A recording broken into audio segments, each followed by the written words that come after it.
And we're live. And on today's Book Chat Live, we have the amazing Andrea TheoJohn. Is that how you pronounce your TheoJohn. surname? Yeah, you have the best pronunciation to date. So, Well, you do put a little Theo and you put a capital J in the middle. So otherwise, it could be Fyunjun on some pronunciation like that. that makes sense.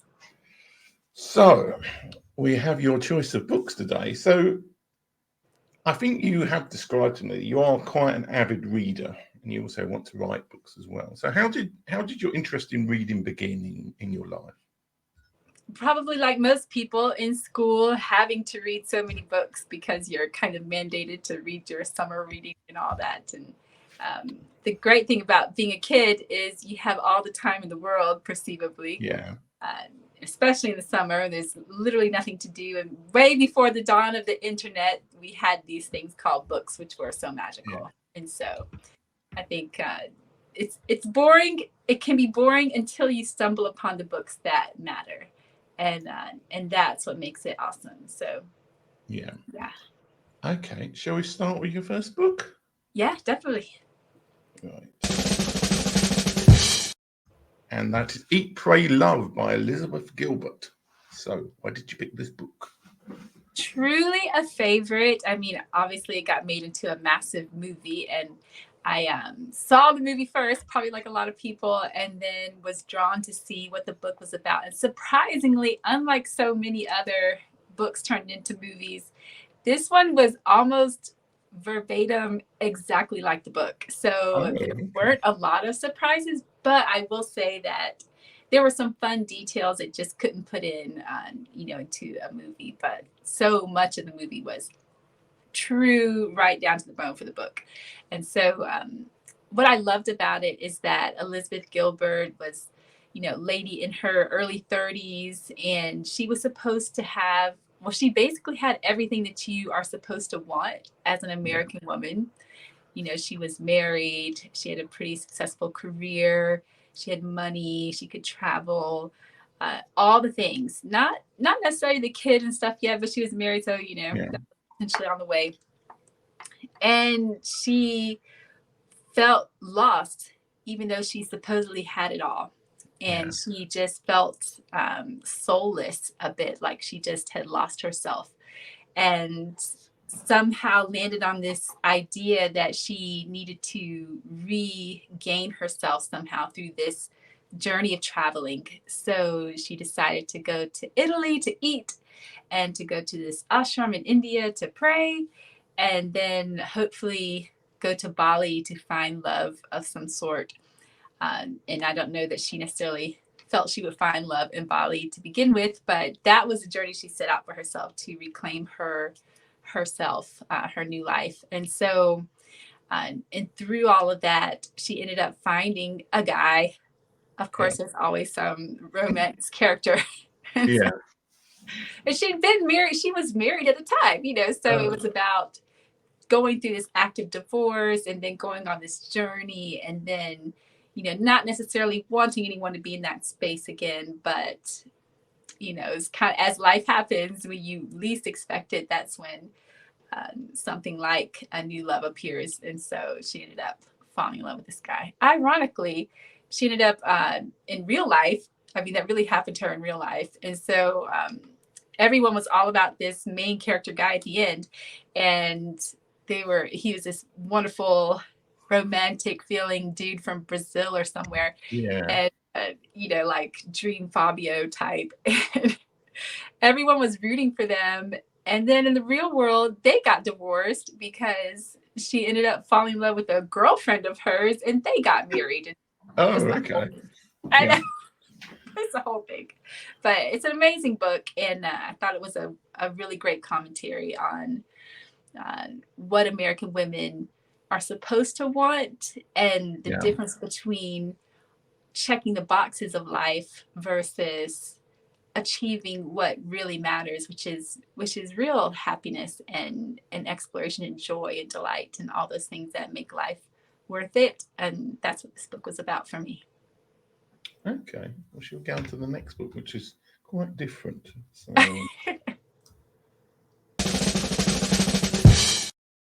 The 4-Hour Work Week by Tim Yeah. Ferriss, or Timothy Ferriss, as I put here for some reason. Yeah. Timothy Ferriss. Yeah, I actually have that book here. I was trying to find the other one. Yeah. So quite a hefty book. I have loads of notes stuck in here because it's so informative. Yeah. I know it's one of those functional, just a functional kind of a book, but it's a paradigm shifting book. I love books that make you think different.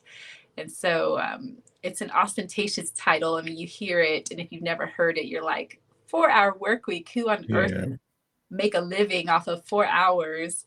And I just love the premise of it, because it's the idea that you can really truly work smarter and still have a great life and still make money and make loads more money than the thought that we have to work really hard, because that was the values that were instilled in a lot of us, that if you just work hard and check the boxes of life, that you'll be successful and you can have a good life, and these are the things you should do. And this was one of those paradigm shifter books that said, maybe you don't have to do it just like that. You could potentially get a lot more out of life in another way. So do you feel that this and the previous book both kind of turning into a feeling of rebelliousness that you have then, in terms of moving away from, I suppose, the consensus, let's say that? Oh, you were asking, are they both like kind of a rebellious spirit? Yeah. Well, I mean, is it like, the appeal of both these books is that it's moving away from the US centric kind of view, which I think is splitting up so much now anyway. Was that the appeal of both of them, or are they different kind of books? I think they are different kinds, but I do think I think you hit a nail on the head with the idea that you can live your life on your terms. Yeah. That you don't have to subject yourself to what mainstream is saying. This is what everyone's doing, therefore you also need to do this too, if you choose to be respectable and all these things and be a normal person in society. It is a bit of against the grain type of thing happening.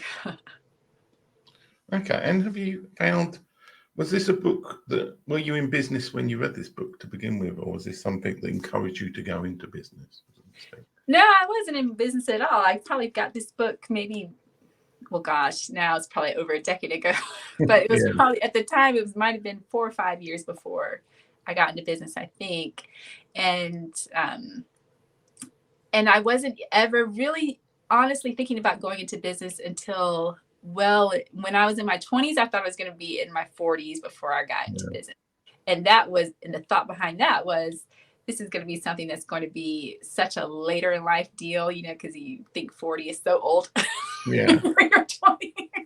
You're like, 2 decades. I have lots of time before I get there. You think you'll know it all. So, I really thought I had way much more time before I ever started a business. And I picked that up and I was like, that's an interesting concept. And it just stuck with me. And then I think starting a business really made me pick it up again and say, let me hit that book back up.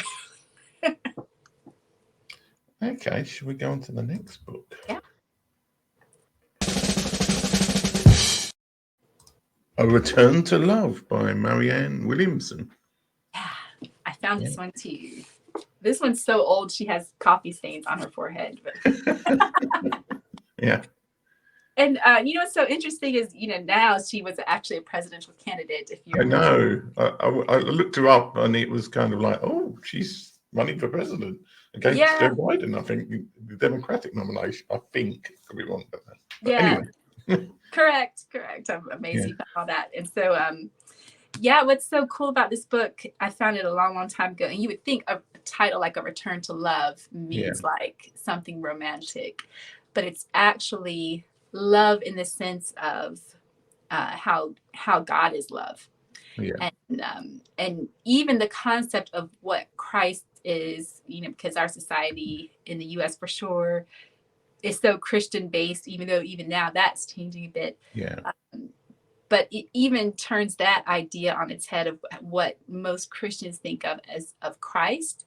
It turns that idea on its head, and it really just says, it's love, and love is a thing that is amidst all of us and in between everything and connects us. And just as you can't really separate rays of sun from each other or waves in the ocean, it's hard to even think about separating those. We are also connected by that one same thing. And I love that concept so much.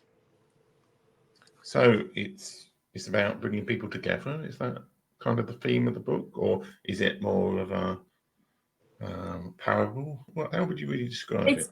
It's based on A Course in Miracles, and a miracle in this book is defined as literally a shift in thinking. And so it's really about changing the way we think, and it's about accepting ourselves, because we do a lot of self-loathing and all kinds of stuff, even if we don't want to admit it, and we're very hard on ourselves. It makes us very hard on others, and it really makes us think about how we treat ourselves and how that reflects in the world, and how all of it ultimately is a return to love. And the miracle part of that is changing up our mindset about how we think about really everything, but religion included, but also how we interact with each other, and how we and think about ourselves and others. The highest level way I could say that without digging too deep. But she really quickly, she had like this famous quote in here about how it's our light, not our darkness, that we most fear. You remember ever hearing about that kind of quote? It's in this book, and people thought Nelson Mandela said that forever, and was really book. Famous people get attributed quotes to them that are nothing to do with them all the time. I think that's what happened. Yeah, people run with it. Then the internet runs with it now. So Winston Churchill probably said it next week. So Right.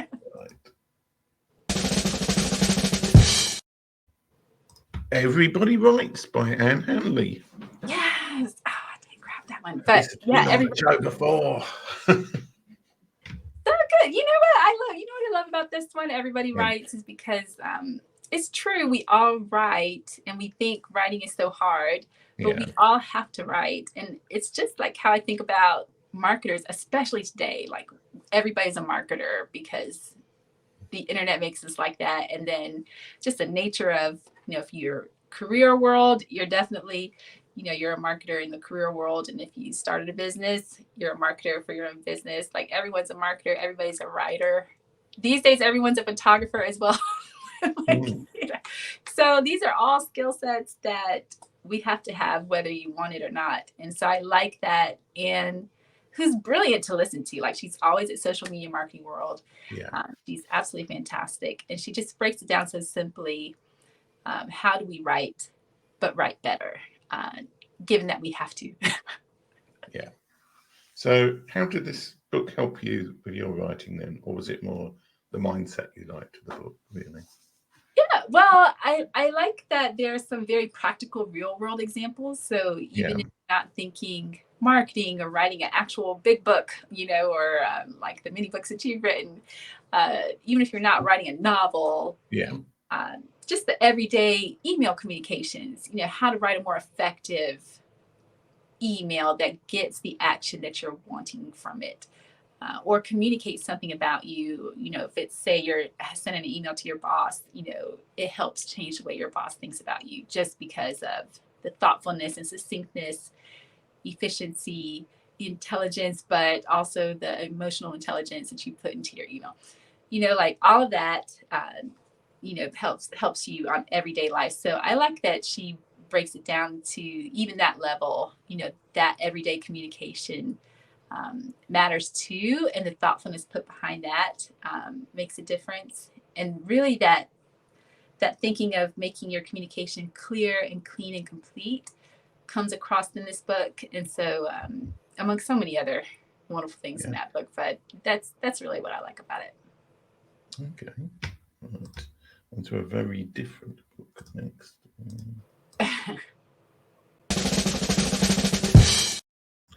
The Top 5 Regrets of the Dying by Bronnie Ware. Yes. Okay, so this book, I came across this one a while ago, and what I liked about it is that it talks about this nurse who spent a lot of time around the dying, and she, again, it's another paradigm shifter. I guess that's a theme among all my books I picked, but it never boils down to I wish I made more money or I wish I'd done whatever. It's all really things like the time we spent with people. People wish they'd spent more time with the people that matter the most. In that they had a little more inspiration and courage to go after the dreams that they always had, but they didn't do it because of the fear society puts in us, or whoever puts in us, that we can't do it or we shouldn't do it at this time or whatever. All the things that make us never do the thing that we always thought we should do. And so it was just such a wonderful reminder to put things in perspective, that what we're always working on in the moment is not usually the thing that matters at the end of the day. And it talks a lot also to the spirit of legacy, like what's really a meaningful legacy to people. So I thought that was interesting. It's pretty cool. I think everyone should at least gloss through that one. Yeah. So any particular of these five that you remember, and it's like, oh yeah, I should be doing something about that when you were reading the book? Or was it all of them? Definitely all. I mean, really, each one offers something different. But I do think 4-Hour Work Week in particular was really helpful in that. Well, I actually meant the 5 regrets, but I thought you were going on. Let me go back. Let me get back to the top 5 regrets. Yeah. Doesn't matter. I thought we were doing like a recap. Yeah. Top 5 regrets. The most meaningful thing from that one. Let me try to remember what was my favorite thing in here. No, it's always a problem. I mean, I have the next book that you've got coming up, not to give spoilers, I remember reading a long time ago, and I can't remember half the things it said. So, oh yes, simplicity in this book. So just people wishing they hadn't spent so much time running around and doing all the very busy things that we do with ourselves. Rather than just keeping it very simple and really focusing on the stuff we say we care about and love so much. So yeah, for me, I mean, that was a takeaway to stop. Sometimes just stop and call your mom or something. Yeah. Okay, let's go on to the final book, which I've teased. The Miracle Morning by Elrod, which I did read probably about 10 years ago now. It's not quite a long time ago. I can't remember too much, but I remember it's a very good book, and I tried doing it for a while. But anyway, why did you pick it? Miracle Morning. I found that one. What I love about this book? Well, first of all, it's very short, so it's not like a daunting read, like, I have to commit, a whole month or something to this one. So, but the thought behind it was that here's all the most successful people in the world and the things that they have in common with their mornings, and it all ended up being something with how they do their mornings to set the intention for the day. And the acronym behind it was so great. This SABRES acronym of stillness, affirmations, connecting to your vision for the day, getting some kind of exercise in, ridiculously, like even if it was only a minute, they're like a minute worth of exercise, which is more than I get on most days, to be honest. Yeah. And also reading and scribing, the last little S, which is just writing. And all of those things are great. He was like, even if you only spend a minute doing each of those, that's a better start to your day than doing nothing and just diving right into the busyness, which the other book talked about. So I too try to do it for I pick a word for the year, and so I made miracle my word for the year one year because I really wanted to institute those mornings. And I can't say I was super successful at doing it, but I did it for about 3 months, and then I think I went to the US and it screwed everything up because of the time zone changes. So I probably need to get back into doing it because I'm not a morning person. But this is such a good book if you want to at least try and become a morning person. it can't hurt you, you know, Yeah. and who can't benefit from sometimes even just that vision piece of reconnecting to that vision every day. Yeah. Sometimes it's even something little like that I try to do while I'm laying in bed before I pick up my phone and start scrolling through stuff. Yeah. That'll be there. Yeah, that's a great one. So that was probably my biggest piece I picked from this was vision, reconnecting with it really tangibly, and trying to see ourselves where we're going to be 5 years from now, or whenever we get to that big dream place we're trying to go, what that life is really going to be like. That was really awesome. Yeah, I love that piece. Okay, I'm going to ask you a question, which I think you were trying to answer earlier on. But I'll try and answer this question here. There's a simple question, which is, which book would you pick out of these 6 to give to somebody? And there's a more complicated question, as in, like, if it's not entirely clear, or if it depends on the person, what's the kind of flow chart of questions you would ask the person to help them determine which of these books to pick? That makes sense. Okay, great. Yeah, it would depend on the person. So I would say amongst all of these, that high on the list is A Return to Love. Yeah. Miracle Morning is high. Top 5 Regrets and 4-Hour Work Week amongst all those. And Eat, Pray, Love is just lovely to read, but it is a paradigm shifter too. But yeah. So I would say a decision tree for that is, where are you in life right now? Like, what's your biggest angst hurdle you're up against? And if that hurdle is purpose, then I'm probably going to give them this Top 5 Regrets of the Dying, because it's such a perspective changer, or focuser. And if the issue is more around discipline, like I need something to get me focused so I can get to this goal, it's going to be this Miracle Morning. Yeah. And if the thing is, ooh, I'm in rat race funk mode and I need to get out of it, it's going to be this 4-Hour Work Week, so you can dream about that better life and hopefully try to make that better life. And then finally, if they're just feeling disconnected from spiritually, you know, I was going to say God, but it's not just about being disconnected from God or the universe or whatever higher order thing you feel you are connected to. If you're feeling disconnected, it's going to be this A Return to Love. So.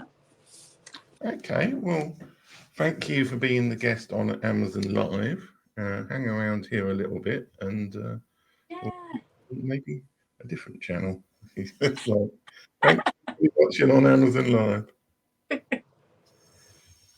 I have to be careful because Amazon can be a bit fussy about self-promotion or anything, even though there's lots of people I know who dual stream on multiple channels, and that they don't seem to get into trouble. So maybe I shouldn't be so careful, but I have read the terms and conditions on Amazon. So good for you. So for people who don't know Andrea TheoJohn,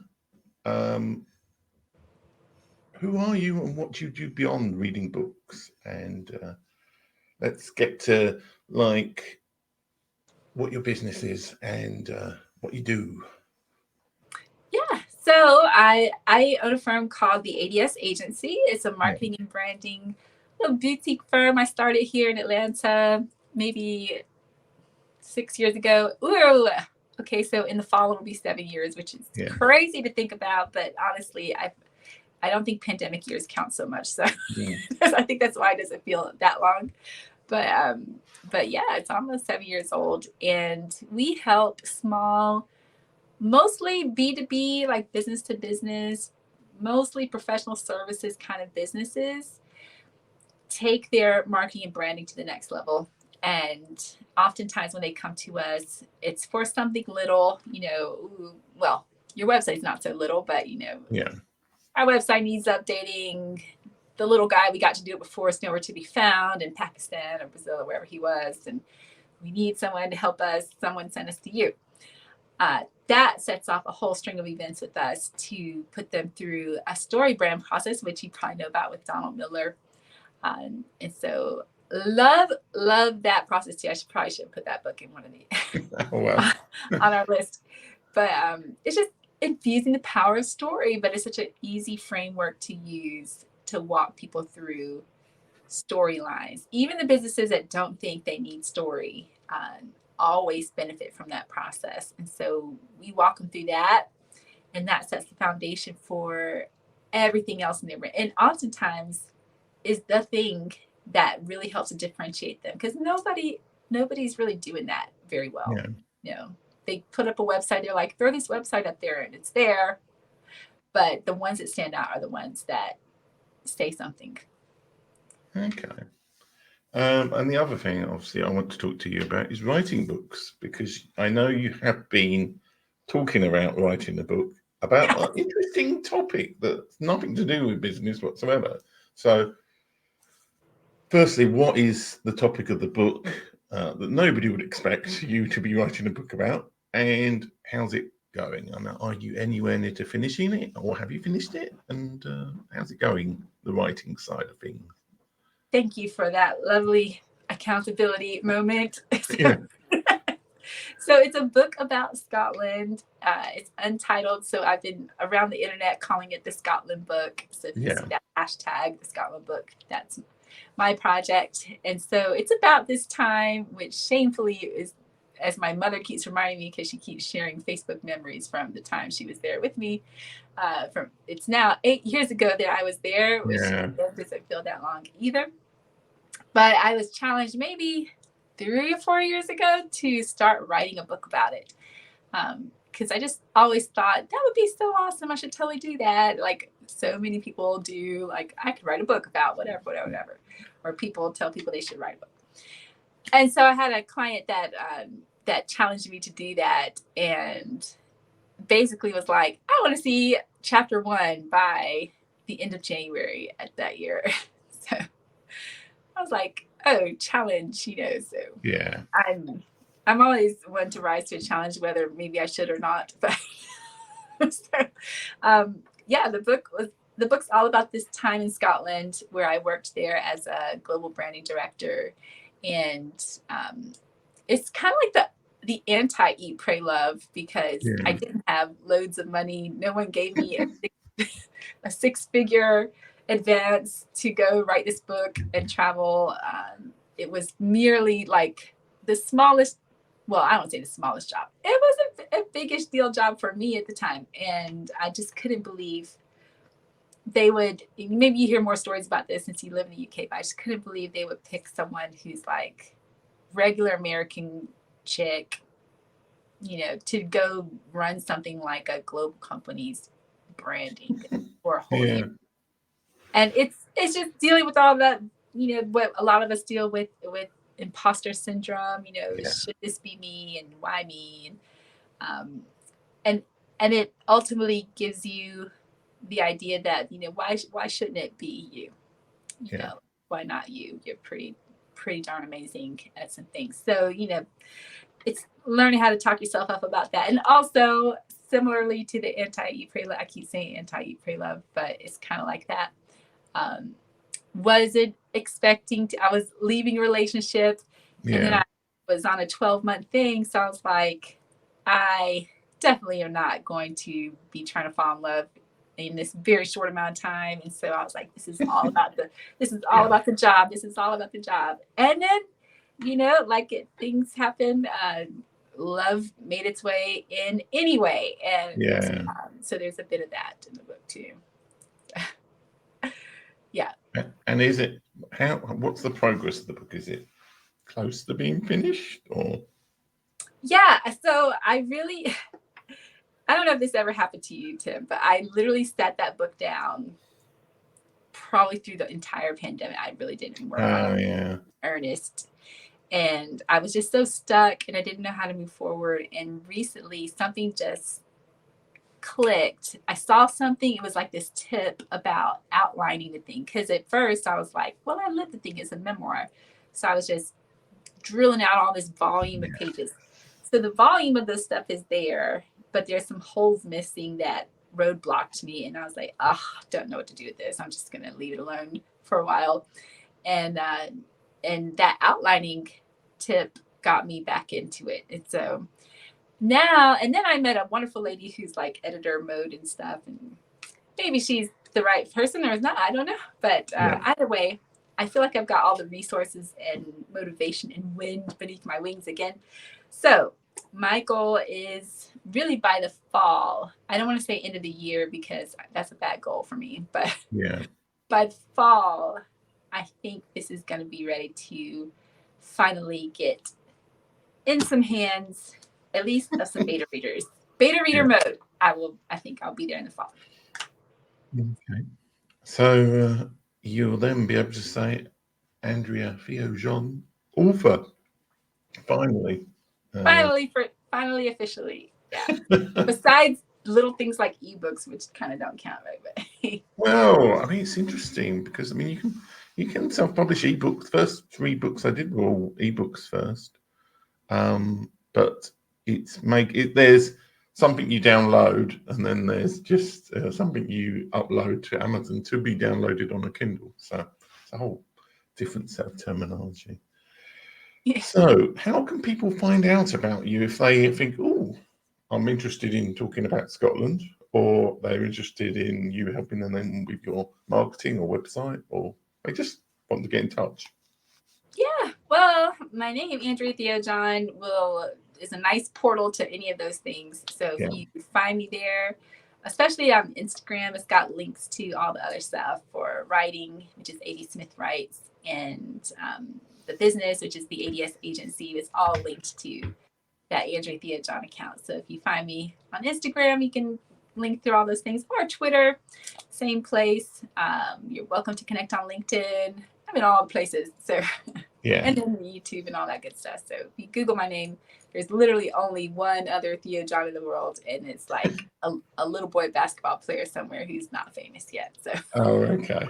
So you're ahead. Okay. Yeah. Okay. Well, thanks so much for being on the show, and thanks for the people who watch on YouTube, which obviously won't be live, but thanks for watching in the future at some point. So I'm going to end the broadcast there. Thanks, Tim. Great being here.